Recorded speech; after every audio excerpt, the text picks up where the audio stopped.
John, what's going on, brother? How are you? I'm doing great. How about yourself? You've been talking to media and donors, and now I'll just jump right in. How's it been for your family? What'd you guys do when you got in yesterday? You know what? We didn't get in. We got in actually on what was it? Sunday night late, about 9:30 late, and didn't get into town till about 11. And so we went to sleep. We got a little bit of rest. And you know what? Obviously knowing that we had a lot of things on our plate on Monday, got up early and we were ready to hit the ground running right away. And so my wife and my children, they actually went and looked at a house and tried to she's ready to put an offering on the house already, which I think will be great. Especially this one will serve as a great hub for the coaches I plan to bring in, so that in the interim, while we give them a chance to figure out where they're going to live and all that good stuff, it's a way for them to have somewhere where we can all bond as well as a coaching staff. Obviously, I got great relationships with all of them, but for them to bond with each other and so on and so forth. Yeah, the kids, people always think about the program and the recruits, and they should, but your kids have been Pullman, Seattle, Tuscaloosa, Corvallis. That has to feel like a whirlwind to them. Like you and your wife, as you manage the kids, what do you say? What's the messaging in the household? Well, in our household, it's we talk about adversity all the time. There's really only three things you're guaranteed in life. Okay. Unfortunately, we're going to die. Okay. Taxes. Okay. You're going to pay taxes and you're guaranteed adversity. Okay. You're guaranteed that. And so they know that, and they're prepared for that. And so honestly, the move for them has been pretty seamless because they're built for it. We've helped them understand that these things are going to happen, but we also have communicated with them all throughout the process. Different coaches have different philosophies about that with their families, but we communicate with them from the beginning to let them know, hey, this may be a possibility. So when it all transpired, guess what? They were prepared for it because my daughter was actually asking me interview questions in preparation to do the Zoom and critiquing me. And I'm gonna tell you what, she probably critiqued me harder than the committee did. She was all over me, and so they knew what was happening, and they've been enjoying this process so far. All right, I'm gonna put a picture up on the screen. There's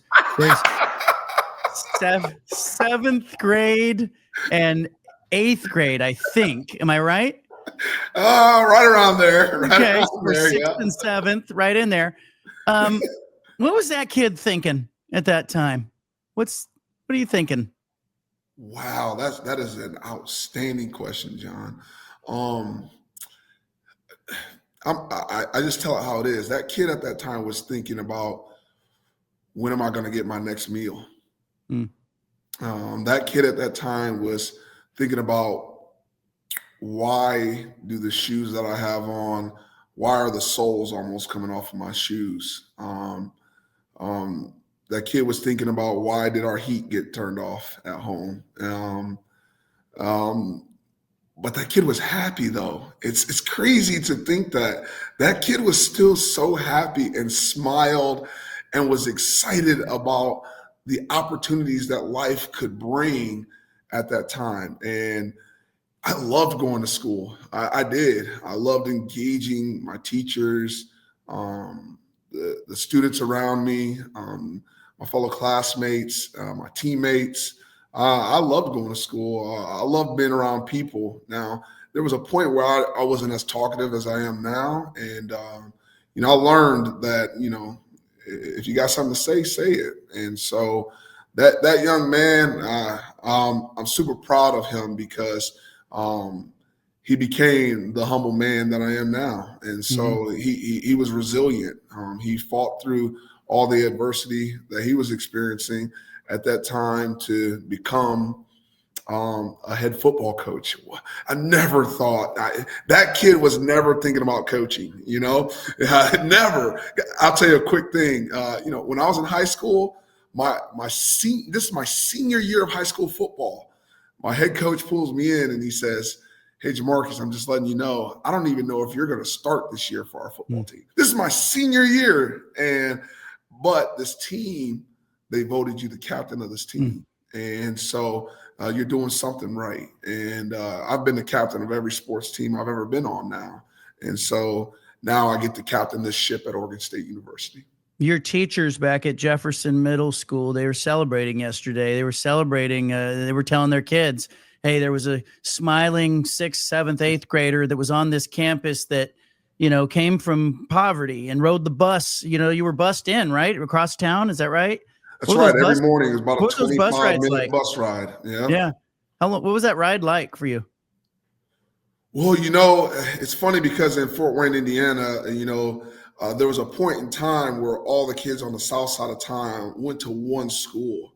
And then eventually they sort of carved up the entire south side of town and started busing us all to schools on the north side of town. So, honestly, getting bused up there to Jefferson Middle School, up to Northrop High School, it was just an opportunity for me to get myself mentally prepared for what was to come. And you already said it. I grew up. I didn't have everything growing up, and so when I think about where I was going, I wanted to compete.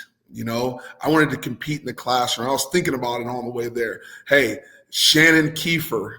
Again, that's a classmate of mine. And I still remember her name. I used to sing this song. All right. Oh, Shenandoah. And some people will know it. But long story short, I wanted to compete with Shannon Kiefer because to be quite honest about it, I looked at some of the other people in my class and I felt like maybe I didn't know, but I thought maybe they had everything at their disposal. And I was like, I don't care that you have everything at your disposal.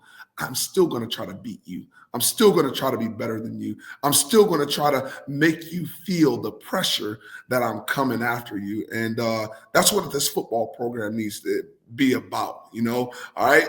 Yeah, maybe we don't have some of the things, but we have a lot. We have a lot more than others. And we got to make other people around this country feel us. I know one of the concerns from the committee going in was, they wanted a CEO and they feel like they got one in you. What did you do in that interview that made them believe that you were a CEO? Well, I've just learned under great head football coaches how to conduct myself, but also how to run a program. When you look at coaches like Jeff Brom, you look at Kalen DeBoer, when you look at Willie Taggart and the late great Mike Leach, but don't forget about Bobby Petrino. Everybody has their flaws and whatnot, but these men. They taught me how to be a CEO. They put me in conversations that the typical coach doesn't get put into those conversations, and I'm eternally grateful to them for that. But I also took some onus on myself to go through some training, finding out more about who I am, what do I want to exude as a coach and as a person, figuring out my why and why I want to be a head football coach. And so, I got to give a lot of credit and kudos to the NCAA, Craig Littlepage and John. They really, John Oliver, they really helped me see who am I and being excited about who I am. I always felt good about myself, but hey, I had to see myself in this role and what it was going to take for me to have success in this particular role, which is different than any other one. No one sees all the things that the head football coach goes into. And at the end of the day, even now, I still don't know everything that the head football coach is going to go through. But I do know this. I also didn't know how to be a father until I became a father. Okay. I didn't know how to be a husband until I became a husband. And what did I do? I say to my players, y'all, you are who you associate with. So I started surrounding myself with other great fathers. Okay. I surrounded myself with other great husbands. You know, I tell my players, if you surround yourself with knuckleheads, people are going to think you're a knucklehead. If you surround yourself with fighters, you better start carrying some boxing gloves because you're probably going to be fighting. I tell them, hey, you surround yourself with some rich people, then maybe you're going to be rich. Okay. So I tell them, get some rich friends. But I surround myself with people who I think are great men and great head coaches. And so I think that that's what won them over to know that that's who I'm going to surround myself going forward. You walk into that team meeting and, you know, that's a team that didn't win this year. And that is hard. And you know that. You've been around teams. When you don't get the result, when you don't get the carrot, that is a difficult thing. What was your goal walking in front of those guys for the first time and talking with them? Well, I had done my research ahead of time, and I knew that there were some things that we needed to address right away. And the first thing was the discipline piece of it. It's funny because everybody sees me smile and how happy and joyful I am. But to my core, if you go back and watch some videos, you'll see that, oh no, I'm a disciplinarian. I cut my teeth that way. Bobby used to say it all the time: confront and demand. And so I wanted to go in there right now and confront the fact that we are not a disciplined football team, and demand that when you get back here, you better be prepared for it, for that discipline to be instilled in our program. But I also wanted to instill in them hope, you know, because I wanted them to understand that champions, they really act like champions well before they actually win a championship. You can see it and feel it on the team well before you're getting to that championship. You know, in 23 at Washington, man, we knew we were going to have a really good team, and we had coaches who were being coveted by other programs, and we all kind of just said, no, let's stay around. I think these guys are acting like champions right now. And of course, we ended up making it to the national championship. And even this year at Alabama, we feel strongly about how these guys are conducting themselves and what they're all about and how they act. And so that's the part I wanted to instill in them. But lastly, I wanted them to understand this: the best teams, the worst teams, that I've been a part of, they really had no leaders. And I would imagine that you guys struggle with leadership here, you know. And the really, really good teams that I've been a part of, the coaches led everything. And I believe that the greatest teams I've been a part of were player-led. Players held each other accountable. But that doesn't just happen. It's great to say that kind of stuff. I wanted them to know I'm going to teach them how to lead. I'm going to help them learn how to lead. But I also wanted to know you can't be sensitive, okay? All right? I want what's best for you. My success is your success, okay? And so we're going to lead you in the right direction. I didn't come here to be your friend, but I also came here to know you and know what kind of person you are, okay? I wanted them to know this. Last but not least, we're going to be a family here, okay? Our coaches are going to love you. We're going to learn about you, all right, before we try to show you what we know. So, because they don't care what you know until they know that you care. It's interesting, you know, as you talked about being a kid and the soles of your shoes, I thought about another kid that I covered years ago, Maurice Cheeks, basketball player in the NBA. Mo, you know, he puts his sweaters and he folds his sweaters nicely. He said he folds his clothes nicely as an adult because he remembers as a kid he only had one or two sweaters. Does that childhood stay with you? Does it ever leave you? You know what? No, it doesn't. You know, it continues to inspire me. Right now, I'll tell you a little bit of something. I have a ton of shoes. I have so many. I have a ridiculous amount of shoes. I should not have the number of shoes that I have. I should go donate them to somebody. But that's the one thing that it's a constant reminder when I see them stacked up that way that, you know what, hey, you found a way to, you know, overcome what you've been going through. But and I don't want it to really ever go away. It's inspiring to me. It's what it drives me. It pushes me. But also, it's so awesome that a person like Ms. Augenball would talk and about me and say the things that she said. There's a huge part of me that just doesn't want to disappoint all those folks back there. I don't want to disappoint them. I think to this point, a lot of them will say they're proud of me or whatever that is, and I hope that I am making them proud. But I don't want to disappoint them, and I'm going to do everything in my power not to disappoint them. I don't want to disappoint my family, and I don't want to disappoint the players that I've coached over the years, because they knew that this was a goal of mine to become a head football coach at some point. And I got guys like Rondell Moore calling me already saying, "Hey, coach, I'll come coach for you if you want me to. I want to help you build this thing." And I think that's a pretty common theme across the country. These coaches, I just thank them right now. All these high school coaches from New Jersey, New York, Florida, all the Florida boys, okay? Detroit, Michigan, oh my goodness. Nashville, Tennessee, we have grinded together, okay? You guys have helped me get there. All the Nashville coaches. Hey, all the guys down in Texas who have helped me out. LA, stand up. All the LA coaches, okay? Bay Area guys, I've talked to all those guys. I appreciate you. Vegas, hey, we love our Vegas coaches, okay? Seattle, hey, I've recruited all over the country, and these coaches, I feel like, are wrapping their arms around me right now saying, "Shep, hey, we're going to help you get this done. We're going to help you get this done." And guys, I know I've tried to respond to every single text that I've gotten. It's been 1,500 of them, and I'm about 70 deep left that I got to respond back to.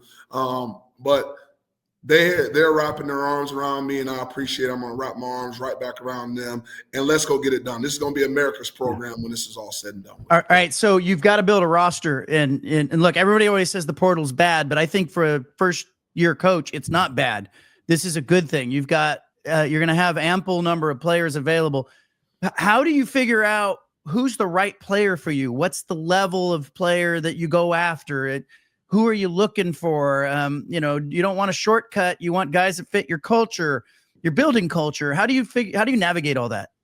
I think it starts with relationships first. Our coaches have relationships with a lot of the young men at various institutions that may go in the portal. And, once they do, then we'll lean on those relationships, because that's going to help with the cultural piece of it. So our position coaches will be able to vouch for those people because of the relationships that they built with them. But I think also you want to do your due diligence, finding out, who has had game experience, who's been out there, because certainly there's going to be guys who have played significant numbers of snaps, and that helps, when you're trying to build the program in and of itself. Obviously, you lost some players to graduation here at Oregon State, and now you got to go find out who's going to be ready to actually play this upcoming season to build a competitive roster. Okay, but we are not going to we're not going to ugavoid